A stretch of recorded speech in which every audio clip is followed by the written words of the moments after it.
갈라디아서 6장 8절에서 10절. 자기의 육체를 위하여 심는 자는 육체로부터 썩어질 것을 거두고 성령을 위하여 심는 자는 성령으로부터 영생을 거두리라. 우리가 선을 행하되 낙심하지 말지니 포기하지 아니하면 때가 이름에 거두리라. 그러므로 우리는 기회 있는 대로 모든 이에게 착한 일을 하되 더욱 믿음의 가정들에게 할지니라.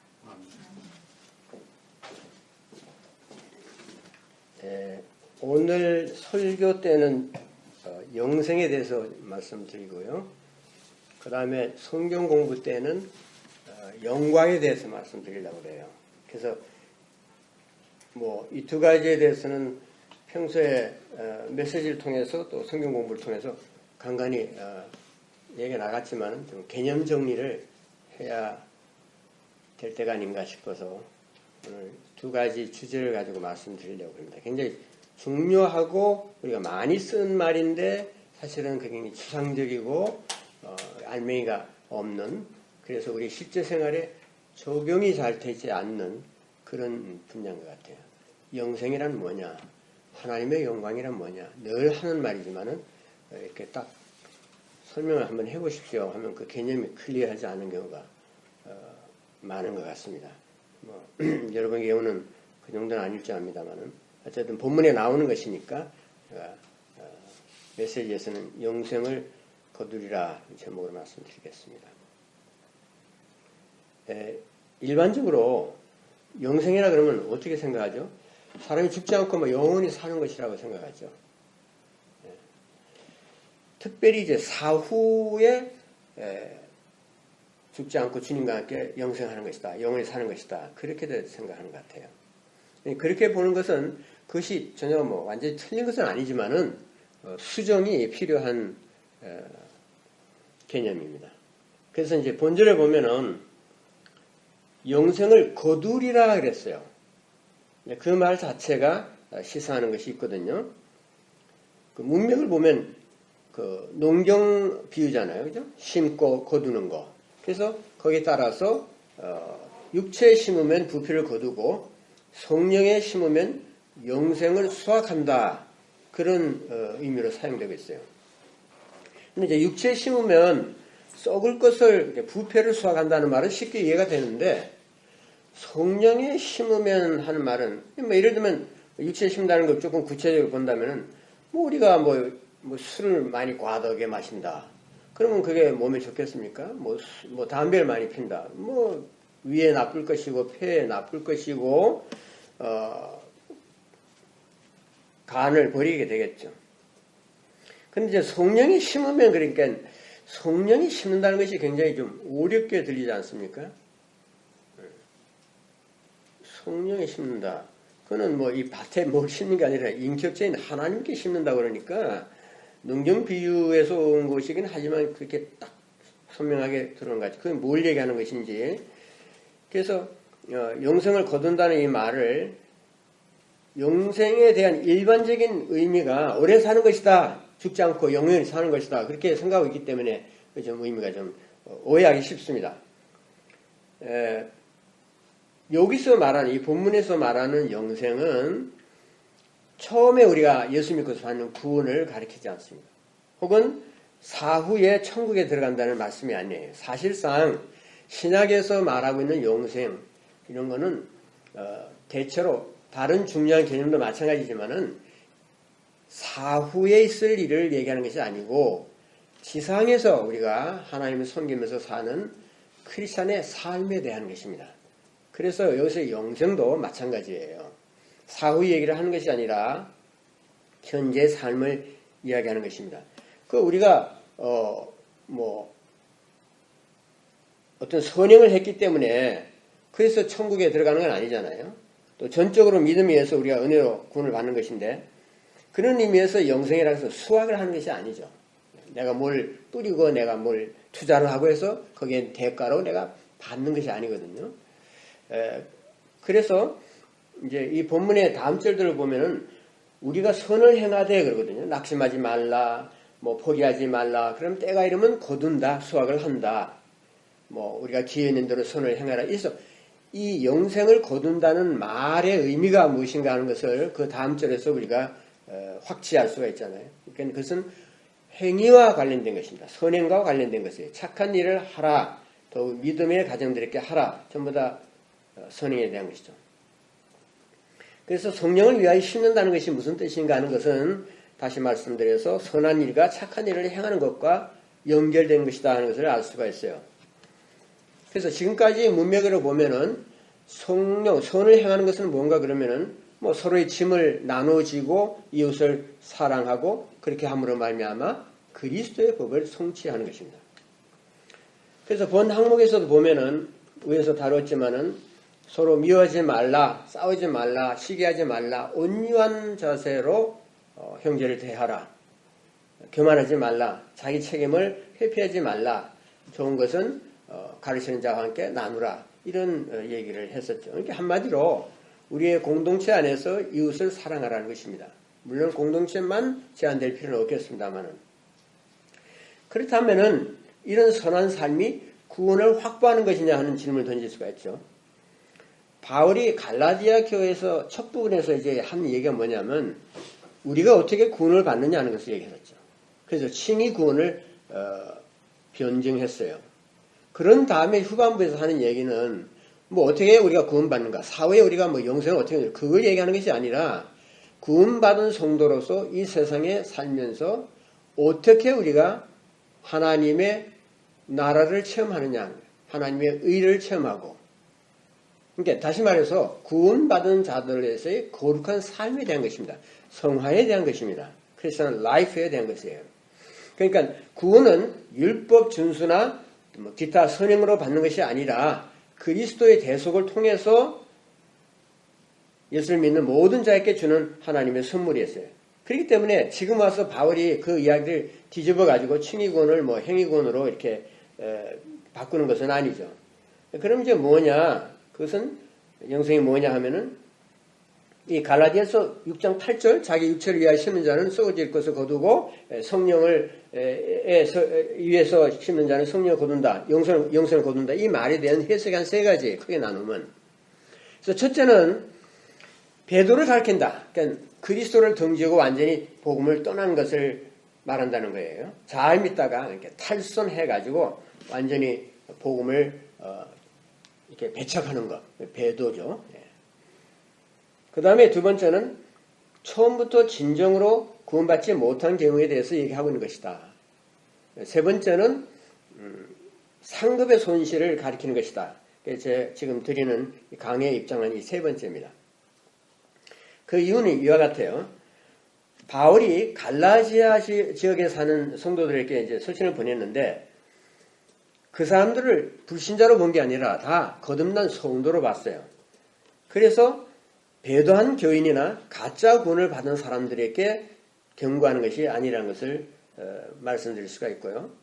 그 다음에 바울이 여기서 구원론을 진술하는 것이 아니라 성화론을 피력하고 있다는 것입니다. 이미 뭐 갈라디아서 전반부에서 칭의구원 다 얘기했어요. 이 후반부에서 가르치는 것은 구원받은 성도가 어떻게 살아야 하는 것은 농경 원리에 비추어서 육체에 심는 자는 썩는 것, 그 다음에 뭐 죽음을 가두고 성령에 심는 자는 영생을 거둔다. 그렇게 말하는 것이죠. 그래서 영생이란 말은 성경에서 여러 가지 의미로 사용이 됐어요. 그래서 뭐 무조건 뭐 구원이나 천국으로 대입시키지 말아야 됩니다. 영생이란 말은 신약에서 한 세 가지로 그 의미로 사용이 됐습니다. 처음에는 예수 그리스도를 믿고서 구원을 받는 것, 첫 번째 구원을 받는 것. 그것을 영생이라고 했어요. 영생에 들어갔다, 영생을 받았다, 이렇게 표현하죠. 하나님이 세상을 이처럼 사랑하사 독생자를 주셨으니 이는 그를 믿는 자마다 멸망하지 않고 영생을 얻게 하려 하는, 그때의 영생은 우리가 예수를 처음 믿고 받는 구원을 가리킵니다. 그런데 두 번째는 내세 천국, 그러니까 사후에 가는 하나님의 나라에서 받는 상을 가리킵니다. 현세에 있어 집과 형제와 자매를 받고, 자매나 다 여러 배로 받고 내세에 영생을 받지 못할 자가 없느니라. 그래서 내세에 받을 상급을 얘기합니다. 세 번째는 성령의 뿌리는 신자들에게 내리는 축복을 얘기해요. 하나님 나라의 능력과 축복을 현세에서 체험하는 것을 가리킵니다. 자기 육체를 위하여 심는 자는 육체에 썩어질 것 거두고 성령을 심는 자는 성령으로부터 영생을 거둔다. 갈라디아 6장 8절의 의미가 바로 그거라는 거죠. 갈라디아 이 본문, 그러니까 6장 8절에서 나오는 영생은 갈라디아서 5장 21절하고 5장 21절에 뭐라 그랬죠? 투기와 술 취함과 뭐 방탕함과 이런 것들, 이런 일을 하는 자들은 하나님 나라의 유업을 받지 못할 것이라는 그 5장 21절하고 그 다음에 에베소서 5장 5절에 언급된 하나님 나라를 유업으로 받지 못한다 하는 그거하고 유사한 개념이에요. 유업은 상속이죠. 하나님께서 자기 자녀들을 위해서 주시려고 준비하신 모든 축복을 가리킵니다. 그래서 바울이 디모데에게 이렇게 말했죠.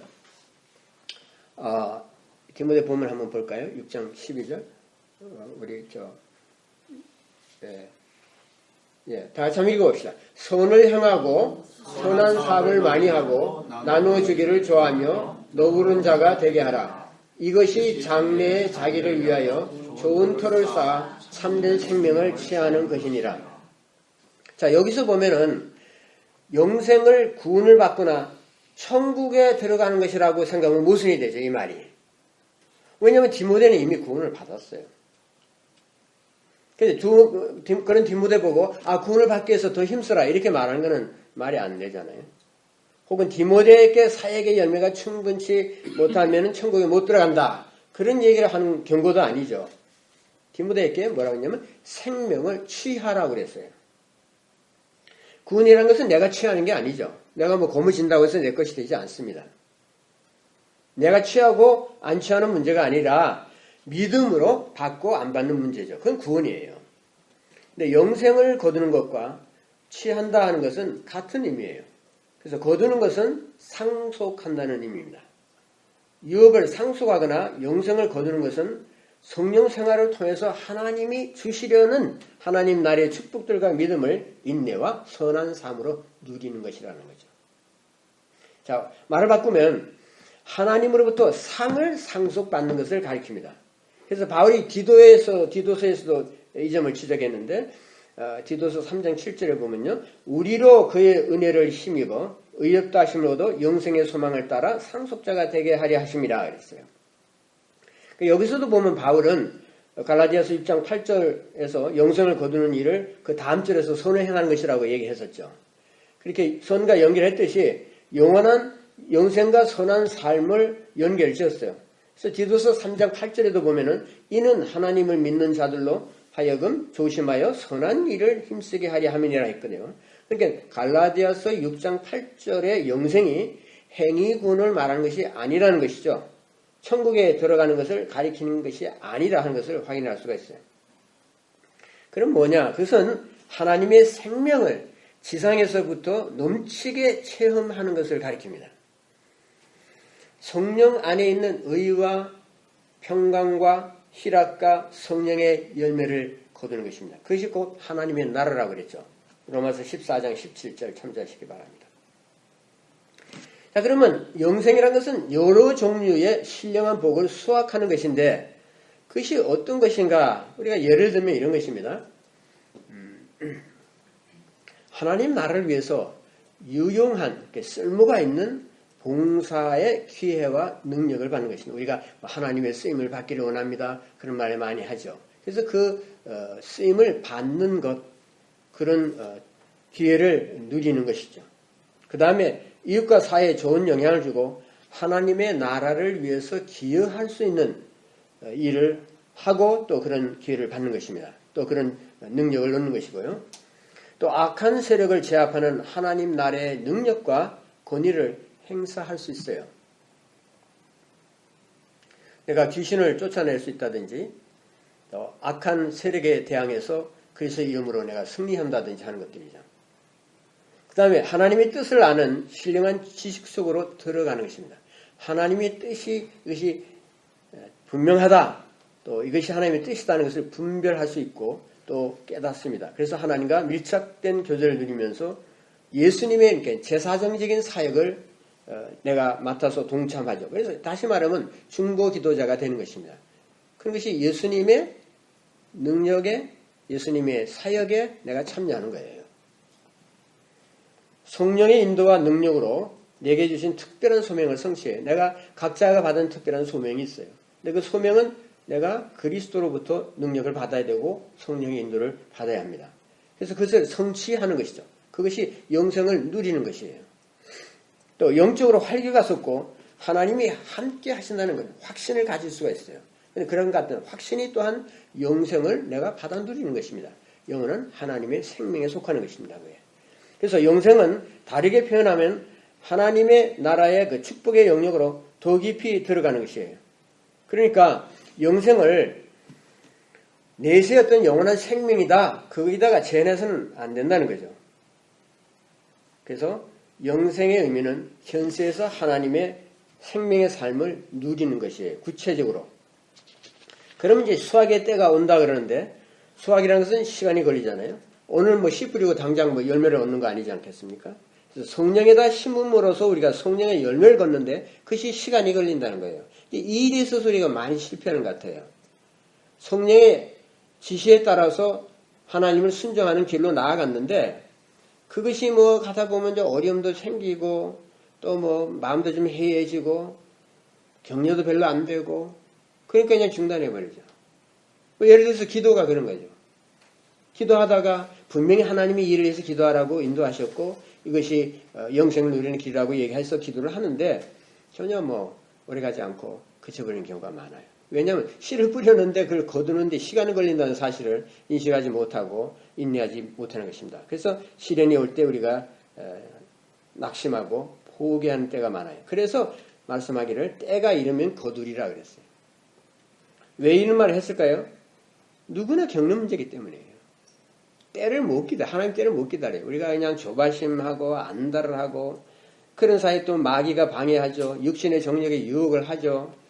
부피와 부리가 들거니 악한 세상에서 살려니까 손해보면서 사는 일이 너무 많거든요. 하나님 뜻대로 살려면 손해보는 일이 많아요. 근데 나는 하나님이 뜻대로 했기 때문에 이런저런 일이 나는 손해를 봤다 하는 것을 자신의 체험으로 안고 살아야 그것이 영생의 걸음이 되는 것인데 그런 것이 없게 해달라고 기도한단 말이에요. 그러니까 이게 하나님의 뜻을 어기는 거죠, 사실은. 때를 기다리는 저 그냥 속성가로 빨리 그냥 해치워요. 우리는 뭐 그냥 속성으로 뭘 하는 거 좋아해요. 성격이 급한지 기다리지 못하는 것 같아요. 참 힘든 것 같아요. 그래서 신앙생활에 있어서 이 날림 공사를 하거든요. 그저 적당히 해서 그냥 일으키고 뭐 교회 일도 그렇고 뭐 개인 일도 그렇고 대개 나라 일도 그렇고 막 그냥 날림을 해서 빨리 해서 뭐 성과 드러나게끔 하면 된다. 그런데 그게 오래가 나요. 그렇지만 그런 것에 투신하면 하나님 어떻게 때가 되면 거두리라고. 거두는 누가 거두요? 하나님이 거두시는 거예요. 하나님이 거두시오. 하나님이 뭘 거두시냐? 알자만 거두세요. 영생에 속한 것을 거두신다는 거죠. 그래서 그것을 우리에게 주시는 거죠. 그것이 우리의 영광이 되는 거고 또 그 영광을 하나님께 다시 돌려드리는 것이고 그렇게 하는 것이죠. 근데 그런 걸 왜 잘 안 하잖아요. 그냥 당장 뭐 이런 문제 없게 해주십시오. 뭐 다 잘 나가게 해서 뭐 돈 좀 들어오고 뭐 이렇게 저렇게 인기 있게 해주세요. 그런데 이제 넘어가는 것 같아요. 누구에게는 쉽지 않기 때문에 때를 기다리라고 하신 거거든요. 근데 그때는 우리 때에 성취되지 않을 수도 있어요. 그 다음 때 되더라도 다음 때 하나님의 교회를 통해서 하나님의 백성을 통해서 이루어지면 하나님 뜻이 이루어진 거거든요. 나는 거기 때문에 하나의 징검다리에 불과하다 이렇게 생각할 수 있어요. 우리 각자에게 다 소명이 다른데 우리 교회 경우도 마찬가지예요. 이것이 하나의 작은 징검다리가 될 수 있어요. 작은 불빛이 될 수 있어요. 그러나 그것은 훨씬 더 우리가 생각하지 못한 그런 열매로 연결될 수 있다는 것이죠. 그래서 그런 의미에서 우리가 경건하게 살려고 그러고 하면은 고난을 피할 수 없는 현실이에요. 그런 것이 있어야 하나님 나라에 대한 자부심이 생기고 용기가 생기고 내가 하나님의 나라를 위해서 그 고난에 내가 참여하고 있다는 것 이런 것을 내가 확인할 수 있기 때문에 하나님의 뜻 안에서 내가 산다는 기쁨이 있는 거거든요. 그래서 부정적인 것을 세상에 보는 부정적인 것을 통해서 내가 긍정적인 기쁨을 누리는 것 그것이 하나님의 기쁨을 내가 엔조이하는 거죠. 그런데 우리는 뭐 그런 거 아니고 반대로 생각하니까 문제인 것 같아요. 그래서 그리스도의 좋은 병사로서 싸우라고 했어요. 항상 승승장구하지 않잖아요. 믿음의 싸움에서 우리는 피곤한 손과 연약한 무릎을 이렇게 세우고 고침을 받아야 할 때가 적지 않습니다. 근데 그런 고침을 받는 과정에서 하나님의 사랑을 느끼고 하나님의 능력을 체험하고 하나님의 은혜가 쉬지 않다는 것을 우리가 깨닫게 되는 거예요. 어려움 앞에서 낙심하는 건 뭐 자연스러운 반응이죠. 누구나 낙심할 수 있어요. 누구나 침체에 빠질 수 있어요. 그러나 우리는 다시 일어설 수 있다. 어떻게 해서? 하나님이 붙들어 주시기 때문에. 그는 넘어지나 아주 엎드러지지 아니함은 여호와께서 그의 손으로 붙드심이로다. 선한 싸움이 우리만의 싸움이 아니고 여호와의 전쟁이라는 것을 기억해야 됩니다. 여호수아가 난공불락의 그 성 앞에서 여리고 성 앞에서 보니까 암담하게 말할 수 없잖아요. 당시에 이스라엘 백성들은 뭐 칼 같은 거 무기도 제대로 없었는데 그 성을 어떻게 뭐 공성태가 있는 것도 아니고 사다리가 크게 높아서 뭐 하는 것도 아니고 그런 어려운 상황에 있었는데 불가능하죠. 낙심하고 두려워했어요. 그때 어떻게 했어요? 하나님이 주님이 나타나셨잖아요. 근데 그냥 나타나시는 게 칼을 차고 나타나신 게 아니라 칼을 빼고 나타나시고 칼을 손에 쥐시고 뺀 칼이에요. 여호수아에게 주신 메시지면은 너 칼을 이전하지 말고 내 칼을 봐라. 내 칼을 보라. 그래서 여호와의 군대장에게 나타나셔서 여호수아가 자기 칼이 아닌 여호와의 칼을 보고 힘을 냈었습니다. 주님 일하면서 주님의 능력에 의존하기보다는 자기 힘으로, 자기 꾀로, 자기 머리로, 자기 실력으로 이렇게 해결하는 게 참 많아요. 우리가 뭐 그렇게 안 하려고 한다 하면 안 되는 거 다 알지만 결국 보면 자기 힘으로 하려고 그래요. 그래서 열심히 내지만 일이 잘 안 풀리면 이제 문제가 되는 거죠. 그때 낙심이 오죠. 그럴 때마다 자신을 돌아보고 자기 힘으로 주의를 하려고 하지 않았는지 살펴보고 반성할 필요가 있습니다. 왜냐하면 그럴 때 하나님을 원망하기가 너무 쉬워요. 그래서 하나님은 모든 일에 신실하시며 약속을 지킨다는 것을 우리가 확고하게 믿어야 됩니다. 눈물을 흘리며 뿌리는 자는 기쁨으로 거두리로다. 울며 씨를 뿌리러 나가는 자는 반드시 기쁨으로 그 곡식단을 가지고 돌아오리로다. 그랬거든요. 네. 기쁨으로 곡식단을 갖고 오려면은 뿌리는 눈물이 있어야 돼요. 네. 왜냐하면 눈물을 뿌리는 자가 기쁨으로 거둔다 그랬어요. 아무런 눈물을 뿌린 것이 없고 아무 수고한 것도 없고 아무 희생한 것도 없이 일이 잘 됐다. 그건 세상 일이에요. 네. 울며 씨를 뿌리러 나가는 자가 기쁨으로 곡식단을 거둔다고 했습니다. 근데 그 곡식단을 거두는 것도 우리가 너무 개인적으로 생각하면 안 돼요. 왜냐하면 곡식단 내가 눈물 뿌리면서 일을 하고 수고를 했다 할지라도 그 대가가 오는 열매는 공동체적인 것입니다. 나에게 꼭 잘 안 나는 못돼 아주 형편없을 수 있어요. 그렇지만 하나님의 교회는 그것으로서 열매를 거둔다는 거죠. 그 교회도 우리 지역교회가 아니고 국가적인 교회, 전 세계 교회를 생각해요. 하나님의 나라를 생각할 때는 전체적으로 봐야 됩니다.